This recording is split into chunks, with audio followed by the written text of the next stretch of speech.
ക്ലാസ്സിലേക്ക് എല്ലാ കൂട്ടുകാർക്കും സ്വാഗതം. USSന് ചോദിക്കാവുന്ന ഏറ്റവും പ്രധാനപ്പെട്ട ചോദ്യങ്ങളാണ് നിങ്ങൾക്ക് ഇന്ന് പരിചയപ്പെടുത്തുന്നത്.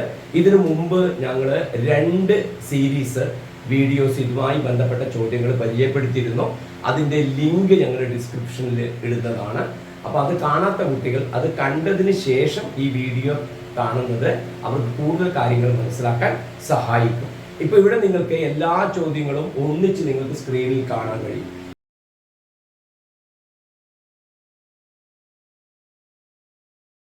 ഈ ചോദ്യങ്ങളുടെ ആൻസർ നിങ്ങൾ വീഡിയോ പോസ് ചെയ്ത് ഓരോന്നോരോന്നായിട്ട് ചെയ്തു നോക്കുക. അങ്ങനെ ചെയ്ത് നോക്കുമ്പോൾ നിങ്ങൾക്ക് ആൻസർ കിട്ടുകയാണെങ്കിൽ വീഡിയോ നിങ്ങൾ തുടർന്ന് കാണേണ്ടതില്ല. ഓക്കെ, അപ്പോൾ ഇനി ഏതെങ്കിലും ഒരു ചോദ്യത്തിന്റെ ആൻസർ കിട്ടുന്നില്ല എങ്കിൽ നിങ്ങൾ വീഡിയോ തുറന്നു കണ്ട് അത് എങ്ങനെയാണ് എളുപ്പത്തിൽ നമുക്ക് ചെയ്യാൻ കഴിയുക എന്ന് മനസ്സിലാക്കുക. അപ്പോൾ ഇത് 2 കാര്യമാണ് ഇതിലൂടെ ഉദ്ദേശിക്കുന്നത്. ഒന്ന്, നിങ്ങൾക്ക് ചില ചോദ്യങ്ങൾ അറിയാത്തത് ഉണ്ട് എന്നും ആ അറിയാത്ത ചോദ്യങ്ങൾ എങ്ങനെയാണ് ചെയ്യാൻ കഴിയുന്നത് എന്നും സ്വയം മനസ്സിലാക്കാൻ ഈ വീഡിയോ നിങ്ങൾക്ക് സഹായിക്കും. ഈ ചാനൽ ആദ്യമായി കാണുന്നവർ സബ്സ്ക്രൈബ് ചെയ്യാൻ വേണ്ടി കാണിക്കരുത്. നമുക്ക് ഇതുപോലുള്ള ധാരാളം ക്വസ്റ്റ്യൻസ് ഇടുമ്പോൾ നിങ്ങൾക്ക് അതിൻ്റെ നോട്ടിഫിക്കേഷൻ കിട്ടാൻ നിങ്ങൾ സബ്സ്ക്രൈബ് ചെയ്ത് ബെല്ലൈക്കൺ എനാബിൾ ചെയ്യുന്നത് സഹായിക്കും. ഞാൻ സമയം കളയാതെ ക്ലാസ്സിലേക്ക് കിടക്കുകയാണ്. ഒന്നാമത്തെ ചോദ്യത്തിലേക്ക് പോകാം.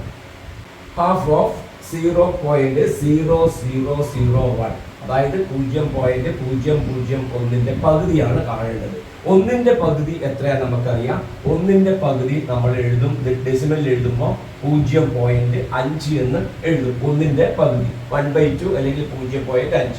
അപ്പോൾ 1 വരുമ്പോൾ 0.5 ഒരു പോയിന്റ് വരുന്നു. അപ്പോൾ ഒരു പോയിന്റ് വരുമ്പോൾ അതിന്റെ ഡെസിമലില് 0.05.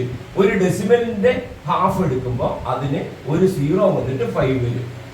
ഒരു 0 വന്നിട്ടാണെങ്കിലോ അപ്പോൾ അതിന്റെ ഹാഫ് 0.005.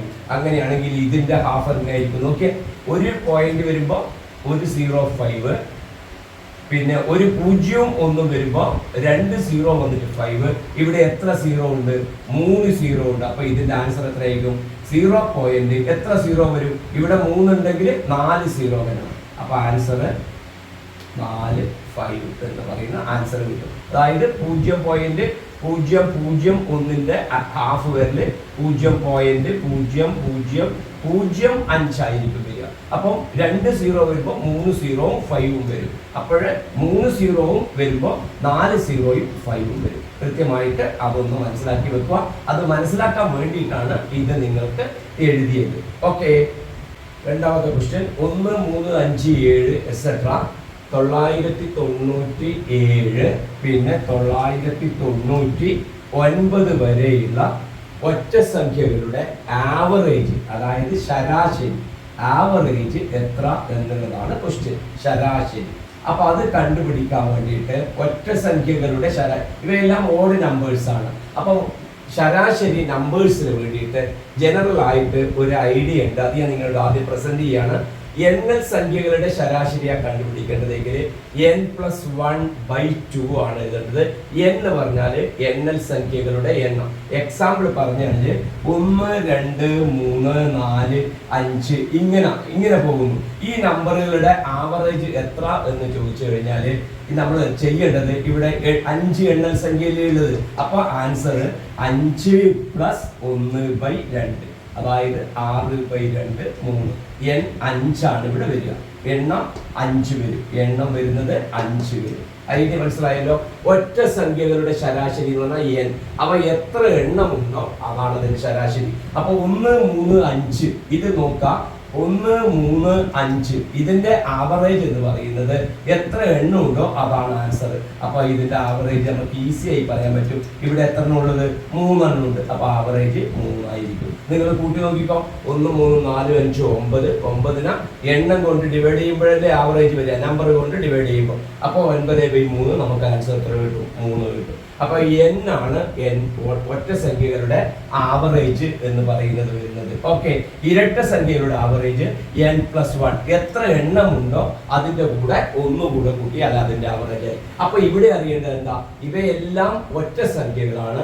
എത്ര എണ്ണമുണ്ട് എന്നാണ് അറിയേണ്ടത്. 999 വരെയുണ്ട്. അത് എത്ര എണ്ണമുണ്ട് എന്നുള്ളതാണ് അറിയേണ്ടത്. ഓക്കെ, അപ്പൊ നിങ്ങൾ അറിയേണ്ട കാര്യം ഇങ്ങനെയാണ്. 1, 2, 3, 4, 5 ഇങ്ങനെ പോയി ഇങ്ങനെ 10 വരെ ഉണ്ട് വിചാരിച്ചോ. ഈ നമ്പറിൽ എത്ര ഇവൺ നമ്പേഴ്സ് ഉണ്ടാവും? ഇവൺ നമ്പർ ഇവിടെ ഉണ്ടാവുന്നത് 10 എണ്ണം ഉണ്ടെങ്കിൽ അതിൽ 5 ഇവൺ നമ്പർ ഉണ്ടാവും. അഞ്ചാമത്തെ ഇവൺ നമ്പർ ആണ് 10 വരിക. ഓക്കെ, അപ്പൊ ഇതിൽ എത്ര ഓഡ് നമ്പർ ഉണ്ടാവും? 1 മുതൽ 10 വരെ എഴുതിയാൽ അതിൽ ഓഡ് നമ്പറും ഉണ്ടാവല് എത്ര ആയിരിക്കും? അഞ്ചാമത്തെ ആയിരിക്കും. പക്ഷെ 5 എണ്ണം ഉണ്ടാവും. പക്ഷെ അഞ്ചാമത്തെ ഓഡ് നമ്പർ എത്ര ആയിരിക്കും? 9 ആയിരിക്കും. അപ്പൊ 10 ആണെങ്കിൽ അഞ്ചാമത്തെ ഇരട്ട, 9 ആണെങ്കിൽ അഞ്ചാമത്തെ ഒറ്റ. അപ്പോ 999 ആണ് ഇവിടെ ഉള്ളത്. 1000 വരുന്നത് എത്രാമത്തെ ഇരട്ടയായിരിക്കും? നോക്കൂ കുട്ടികളെ, 1000 വരുന്നത് എത്രാമത്തെ ഇരട്ടയായിരിക്കും? 500th ഇവണാണ് വരിക. അപ്പോൾ 999 വരുന്നത് എത്രയായിരിക്കും? 500th ഓടാണ് വരിക. 500ാമത്തെ ഒറ്റയാണ് വരിക. അപ്പോൾ എത്ര എണ്ണം ഇവിടെയുണ്ട്? ഈ 1 മുതൽ 999 വരെ 500 എണ്ണം. എന്ന് പറയുന്നത് 500 എന്ന് കിട്ടും. ഈ എണ്ണം കണ്ടുപിടിക്കാൻ വേറൊരു വഴിയും കൂടിയുണ്ട്. നമ്മൾ എന്ത് ചെയ്താൽ മതി? ഈ 999 ഇവിടെ ഉള്ളത് അതിൻ്റെ കൂടെ ഒന്നുകൂടെ കൂട്ടിയിട്ട് അതിന്റെ പകുതി എടുത്താലും മതി. അതായത് 999ന്റെ കൂടെ ഒന്ന് കൂട്ടിയാൽ നമുക്ക് എത്ര കിട്ടും? 1000 കിട്ടും. ആ 1000ന്റെ പകുതി എടുക്കാം. 1000ന്റെ പകുതി നമുക്ക് എത്ര കിട്ടും? 500 എന്ന് കിട്ടും. ഓക്കെ, അപ്പൊ ഒറ്റ നമ്പർ കിട്ടിക്കഴിഞ്ഞാൽ അതിന്റെ കൂടെ ഒന്ന് കൂട്ടിയിട്ട് പകുതി എടുത്താൽ അവയുടെ എണ്ണം നമ്മൾക്ക് കിട്ടും. അപ്പൊ ഇവിടെ എത്രയുണ്ട്? n 500 ഉണ്ട്. അതുകൊണ്ട് ഇവയുടെ ആവറേജ് എത്രയായിരിക്കും? അപ്പോൾ ഈസി ആയിട്ട് നമുക്ക് എഴുതാം. ആവറേജ് അല്ലെങ്കിൽ ശരാശരി എന്ന് പറയുന്നത് നമുക്ക് എത്ര കിട്ടും? 500 എന്ന് കിട്ടും. എത്ര എണ്ണം ഉണ്ടോ അത് നമുക്ക് ആൻസർ ആയിട്ട് കിട്ടും. ഓക്കെ, ഇനി നിങ്ങളോട് ഞാൻ ഇങ്ങനെ ടെസ്റ്റ് ചെയ്യാൻ വേണ്ടി ഞാൻ ചോദ്യം പറയാണ്. അതിന്റെ ആൻസർ നിങ്ങൾ കമന്റ് ബോക്സിൽ ഇടുക. ഇപ്പൊ ഇങ്ങനെയാണെന്ന് വെച്ചോ, 1 മുതൽ 99 വരെയുള്ള ഒറ്റ സംഖ്യകളുടെ ഓഡ് നമ്പേഴ്സിന്റെ ആവറേജ് ചോദിച്ചാൽ എത്ര കിട്ടും? ഇവിടെ എത്ര എണ്ണം ഉണ്ട് നോക്കണം. അത് കണ്ടുപിടിക്കാനുള്ള വഴി ഞാൻ പറഞ്ഞു. ഇതിന്റെ കൂടെ ഒന്ന് കൂട്ടിയിട്ട് പകുതി എടുത്താൽ മതി. അപ്പൊ ആവറേജ് കണ്ടുപിടിക്കാൻ പറ്റുമല്ലോ. ഓക്കെ, ഐഡിയ മനസ്സിലായല്ലോ. Thank you. Next 75 into 6b എന്ന് പറയുന്നത് ഒരു പെർഫെക്റ്റ് സ്ക്വയർ ആണെങ്കിൽ ബിയുടെ വാല്യൂ ഏതായിരിക്കണം? 6b means 6 into b. Okay, ഇതിൽ 1 2 3 6 ഇതിൽ ഏതായിരിക്കും എന്നാ ചോദിക്കുന്നത്. അപ്പൊ എന്താണ് പെർഫെക്റ്റ് സ്ക്വയർ? പൂർണ്ണ വർഗ്ഗം എന്നുള്ളത് നമ്മൾ അറിയണം. അപ്പൊ 3നെ 3 കൊണ്ട് മൾട്ടിപ്ലൈ ചെയ്താൽ നമുക്ക് കിട്ടുന്നത് 3ന്റെ സ്ക്വയർ ആണ്. 7നെ 7 കൊണ്ട് മൾട്ടിപ്ലൈ ചെയ്താൽ കിട്ടുന്നത് 7ന്റെ സ്ക്വയർ ആണ്. അപ്പോൾ ഒരു പെർഫെക്റ്റ് സ്ക്വയർ ആകണമെങ്കിൽ അതിൽ ഒരേപോലെയുള്ള മിനിമം 2 ഫാക്ടേഴ്സ്, 2 ഘടകങ്ങൾ ഉണ്ടായിരിക്കണം. ഇപ്പൊ ഇവിടെയുള്ള എന്താ? 75 into 6b. 6bനെ നിങ്ങൾക്ക് കൺഫ്യൂഷൻ ഉണ്ടെങ്കിൽ ഞാൻ അതിനെ 6 into b എന്ന് എഴുതാം. ഓക്കെ, അപ്പൊ 75 നമുക്ക് എങ്ങനെ സ്പ്ലിറ്റ് ചെയ്തിട്ട് എഴുതാൻ പറ്റും? 25 into 3 അല്ലെങ്കിൽ 3 into 25. 6നെ എങ്ങനെ എഴുതാൻ പറ്റും? 3 into 2. കറക്റ്റ് അല്ലേ? 6ന് നമ്മൾ എഴുതിയത് 3 into 2 into b. ഡൗട്ട് ഒന്നുമില്ലല്ലോ. ഇതെഴുതി, ഈ 6ന ഇതെഴുതി. കറക്റ്റ്. ഇവിടെ നോക്ക് നിങ്ങൾ, 25 എന്ന് പറഞ്ഞാൽ അതിന് നമുക്ക് 5 into 5 എഴുതാം. അപ്പൊ ഇതൊരു സ്ക്വയർ ആയി മാറി. ഈ 3 into 3 ഇവിടെ വരുന്നുണ്ട്. അപ്പൊ 3 into 3 വരുന്നുണ്ട്. അപ്പൊ ഇതും ഒരു സ്ക്വയർ ആയി, ഇതും ഒരു സ്ക്വയർ ആയി. ബാക്കി ആരാ ബാലൻസ് ഉള്ളത്? ആരാ ബാലൻസ് ഉള്ളത്? 2 into b. അപ്പൊ ഇത് പെർഫെക്റ്റ് സ്ക്വയർ ആകണമെങ്കിൽ b നിർബന്ധമായും എത്രയായിരിക്കണം? പൂർണ്ണവർഗം ആകണമെങ്കിൽ 2 എണ്ണം ഒരേപോലെ ഇത് വേണമല്ലോ. ഇവിടെ 2 എണ്ണം ഉണ്ട് ഒരേപോലെ, 2 എണ്ണം ഉണ്ട് ഒരേപോലെ. മിനിമം 4 എണ്ണം ഉണ്ടായാലും മതി. ഓക്കെ, ഇവിടെ നമുക്ക് 2 into b. അപ്പൊ b എത്രയായിരിക്കണം? 2 ആയിരിക്കണം. ഡൗട്ട് ഇല്ലല്ലോ. കാരണം എന്താ? 2 into 2 ആയാൽ മാത്രമേ 2ന്റെ സ്ക്വയർ 4 ആയിട്ട് കിട്ടുള്ളൂ. അപ്പൊ ആൻസർ എത്ര വരിക? നമുക്ക് 2 എന്ന് പറയുന്ന ആൻസർ കിട്ടും. അതിനെ സ്പ്ലിറ്റ് ആക്കിയിട്ട് എഴുതിയിട്ട് പെർഫെക്റ്റ് സ്ക്വയറിനെല്ലാം ആക്കി ആരെങ്കിലും ഒരാൾ ഒറ്റക്ക് വരും. അപ്പൊ ആ നമ്പർ ആയിരിക്കും എന്ത് വരിക? നമ്മുടെ ആൻസർ ആയിട്ട് വരിക. Okay, 4th question. 1 centimetre, 2 centimetre, 3 centimetre വശങ്ങൾ, അങ്ങനെ 10 സെന്റിമീറ്റർ വരെ സൈഡുകളുള്ള സ്ക്വയറിന്റെ ഏരിയയുടെ ടോട്ടൽ സം എത്രയായിട്ട് വരുന്നു? അതായത് സൈഡുകൾ 1 സെന്റിമീറ്റർ, 2 സെന്റിമീറ്റർ, 3 സെന്റിമീറ്റർ വശങ്ങളുള്ള സമചതുരങ്ങളുടെ പരപ്പളവ്, ഏരിയ, വിസ്തീർണത്തിന്റെ തുക എത്ര വരുന്നു. അപ്പൊ നമ്മൾ കണ്ടുപിടിക്കുന്നത് എന്താ, ഒന്ന് സൈഡ് വരുമ്പോൾ ഇതിന്റെ ഏരിയ എത്രയാ വരിക, ഒന്നിന്റെ സ്ക്വയർ.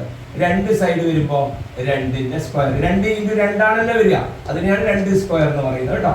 അപ്പൊ 3 വരുമ്പോ 3 × 3 അത് എത്ര വരും, 3 സ്ക്വയർ. അങ്ങനെ എത്ര വരെയാണ് ഉള്ളത്, 10 വരെയുണ്ട്. അങ്ങനെ പോയി 10 വരെയുള്ളതിന്റെ സ്ക്വയർ ഉണ്ട് പ്രിയപ്പെട്ട കുട്ടികളെ. അപ്പൊ നമ്മൾ ഇതിന്റെയൊക്കെ സ്ക്വയറിന്റെ വിലകൾ എഴുതിയിട്ട് എല്ലാം കൂടെ കൂട്ടിയെടുക്കുക എന്ന് പറയുമ്പോൾ ഒരുപാട് സമയം എടുക്കും അല്ലെ. അപ്പൊ നമുക്ക് ഇത് എങ്ങനെ എളുപ്പത്തിൽ സ്ക്വയറുകളുടെ സമ്മ കാണാൻ ഒരു എളുപ്പ വഴിയുണ്ട്. അതിന്റെ എളുപ്പ വഴി എന്താ വെച്ചാല്, ലാസ്റ്റ് നമ്പർ ഇതാണല്ലോ 10, ലാസ്റ്റ് നമ്പറിനെ അടുത്ത നമ്പർ കൊണ്ട് മൾട്ടിപ്ലൈ ചെയ്യുക. അതിനുശേഷം ഈ 2 നമ്പറും കൂടെ കൂട്ടുക. ഞാനിവിടെ എഴുതാം 10ഉം 11ഉം കൂട്ടുക. എന്നിട്ട് 6 കൊണ്ട് ഡിവൈഡ് ചെയ്താല് എന്തായി മാറി, അതിന്റെ ആൻസർ ആയി മാറി. ഇതിനെ നമ്മൾ ഫോർമുലയില് n × n+1 × 2n+1 / 6 എന്നുള്ള ഫോർമുലയാക്കി പറയും. അങ്ങനെ ഫോർമുലയിൽ പറയുന്നില്ലെങ്കിൽ എന്ത് മാത്രം മതി, ലാസ്റ്റ് നമ്പർ കിട്ടിയാല് അത് ഇൻറ്റു അടുത്തത്. ഓക്കെ, ഓർമ്മിച്ച് വെക്കണേ, അല്ലെങ്കിൽ എഴുതി വെക്കണം. എന്താണ്, last number into next number, അടുത്ത നമ്പർ ഇൻറ്റു ലാസ്റ്റ് പ്ലസ് നെക്സ്റ്റ് / 6. അപ്പൊ ഇത് കിട്ടിയാ ഇത് കിട്ടും, ഇത് രണ്ടും കിട്ടിയാ ഇത് കിട്ടും /6. അപ്പൊ ആൻസർ ആയി. അപ്പൊ നമുക്ക് നോക്കിക്കോ, ഇവിടെ എന്ത് വരും, 10 × ഇവിടെ ഞാൻ എഴുതാം 10 × 11 × 21/6. 10ഉം 11ഉം 21. നോക്കിക്കോ, 10ല് 2 ഉണ്ട്, അപ്പൊ 5 പോയി. 6ൽ 2 ഉണ്ട്, 3 പോയി. 3 21ല് 7 ആയിട്ട് ക്യാൻസൽ ചെയ്യും, ക്യാൻസൽ ചെയ്യും. അപ്പൊ എത്ര കിട്ടും നോക്കിയാൽ, 5 5 11 55. 55നെ 7 കൊണ്ട് മൾട്ടിപ്ലൈ ചെയ്താൽ നമുക്ക് 385 എന്ന് പറയുന്ന ആൻസർ നമുക്ക് കിട്ടും. ഓക്കെ, ഇങ്ങനെ കിട്ടാനാവാത്ത കുട്ടികൾ ഓരോന്നിന്റെ സ്ക്വയർ കണ്ട് കൂട്ടിയിട്ടാകുമ്പോൾ ഒരു 3 മിനിറ്റ് ചുരുങ്ങിയത് എടുക്കും. ഓക്കെ, അപ്പൊ ഇങ്ങനെ പഠിക്കാൻ കഴിഞ്ഞാൽ നല്ലതാണ്. തുടർന്നുള്ള ക്ലാസ്സുകളിൽ വളരെ ഹെൽപ്ഫുൾ ആയിരിക്കും. ഓക്കെ, 5th ക്വസ്റ്റ്യൻ നിങ്ങൾക്ക് അവിടെ ക്വസ്റ്റ്യൻ കാണാൻ കഴിയുന്നുണ്ട്. പറയുന്നത് ഇങ്ങനെയാണ്, ഒരു ചതുരം, ഒരു റെക്ടാങ്കിൾ, ആ റെക്ടാങ്കിളിന്റെ വീതിയേക്കാള് 20% കൂടുതലാണ് നീളം വരിക. അതായത് ബ്രെഡ്ത്തിനേക്കാളും 20% മോർ ആണ് ലെങ്ത് എങ്കിൽ ratio between breadth and length. അപ്പൊ ബ്രെഡ്ത്ത് ഈസ് ലെങ്ത്, വീതിയും നീളവും തമ്മിലുള്ള അംശബന്ധം കണ്ടുപിടിക്കേണ്ടത്. ഇവർ തമ്മിൽ റിലേഷൻ ഓർമ്മിക്കണം. അതിന്റെ വീതിയേക്കാൾ 20% കൂടുതലാണ് നീളം. വീതി എത്ര എന്ന് നമുക്ക് തന്നിട്ടില്ല, അതുകൊണ്ട് നമുക്ക് വീതി ബ്രെഡ്ത്തിന് നമുക്ക് എത്ര അസ്യൂം ചെയ്യാം, 100 എന്ന് നമുക്ക് അസ്യൂം ചെയ്യാം. അസ്യൂം എന്ന് പറഞ്ഞ അർത്ഥം വിചാരിക്കാം. 100 ആണെങ്കിൽ ഈ നീളം എത്രയുണ്ടാവും, 120. ഡൗട്ട് ഇല്ലല്ലോ. 100ന്റെ 20% എത്ര, 20% of 100 equal to 20. അപ്പോൾ അത് മോർ എന്ന് പറയുമ്പോൾ 100 + 20 120. ഓക്കെ, 120. ഓക്കെ, അപ്പൊ എങ്ങനെ കണ്ടുപിടിക്കേണ്ടത്, അപ്പൊ നമുക്ക് ഇവിടെ ബ്രെഡ്ത്ത് ആയി, ഇത് ലെങ്ത്തും ആയി. അപ്പൊ ബ്രെഡ്ത്ത് ഈസ് ലെങ്ത്, വീതി ഈസ് നീളം. അപ്പൊ നമുക്ക് എന്ത് കിട്ടും, 100 = 120. അപ്പൊ നമുക്ക് ഇഷ്ടു വന്നിട്ട് 0 0 തടയാം. 10 = 12. 10 = 12 രണ്ട് സ്ഥലത്ത് 2 കോമൺ ആയിട്ടുണ്ടല്ലോ. അപ്പൊ അതിനെ ചുരുക്കി എഴുതിയാൽ 5 = 6. അപ്പോൾ നമുക്കിവിടെ ഒന്നാമത്തെ തന്നെ നമുക്ക് ആൻസറായി 1:6 എന്ന് പറയുന്നത്. ഓക്കെ, ഇനി നേരെ തിരിച്ചിട്ട് വേറൊരു തരത്തിലും വരാം.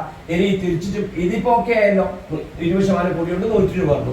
ഇനി തിരിച്ചു വേറൊരു തരത്തിലും പറയാം, നീളത്തേക്കാൾ 10% കുറവാണ് വീതി, നീളത്തേക്കാൾ 10%, ലെങ്ത്തിനേക്കാൾ 10% ലെസ് ആണ് അതിന്റെ ബ്രെഡ്ത്ത് എന്ന് പറഞ്ഞു വെച്ചോ. അപ്പൊ ലെങ്ത് നമ്മൾ 100 എടുക്കും, അതിനേക്കാൾ 10% ലെസ് ആണ്, കുറവാണ് വീതി. അപ്പൊ എത്ര വരും, 90 വരും. അപ്പൊ നമ്മളോട് ചോദിക്കുകയാണ് ബ്രെഡ്ത്ത് ഈസ് ലെങ്ത് 90 = 100. ഓക്കെ, കൂടുമ്പോൾ എടുക്കേണ്ടത്, അതുകൊണ്ടാണ് 100 എടുക്കുന്നത്. ഓക്കെ, ഈ 100നെ ഡിപ്പെൻഡ് ചെയ്തിട്ട് പറയുന്നതുകൊണ്ടാണ് മറ്റേതിനെ മാറ്റി എഴുതുന്നത്. ഓക്കെ, ശരി. പ്രിയപ്പെട്ട കുട്ടികളെ, ഇപ്പോൾ നിങ്ങൾ പ്രധാനപ്പെട്ട 5 ചോദ്യങ്ങൾ ചെയ്തു കഴിഞ്ഞു. ആ ചോദ്യം പറയുമ്പോൾ അതുമായി ബന്ധപ്പെട്ട് വരുന്ന മറ്റ് ചോദ്യ ഭാഗങ്ങളും ഞാൻ പറയുകയുണ്ടായി. കാര്യങ്ങൾ കൃത്യമായി മനസ്സിലാക്കുക. ഈ പറഞ്ഞ കാര്യങ്ങളിൽ എന്തെങ്കിലും ഡൗട്ട് വരികയാണെങ്കിൽ അത് നിങ്ങൾ കമന്റ് ബോക്സിൽ അറിയിക്കുക, നിങ്ങൾക്ക് അതിന്റെ റിപ്ലൈ കിട്ടും. ഓക്കെ, നമുക്ക് ഒരുപാട് ചോദ്യങ്ങൾ നിങ്ങളെ പരിചയപ്പെടുത്തേണ്ടതുണ്ട്. നമുക്ക് പുതിയ ചോദ്യ ഭാഗങ്ങളുമായി വീണ്ടും കാണാം. ബൈ.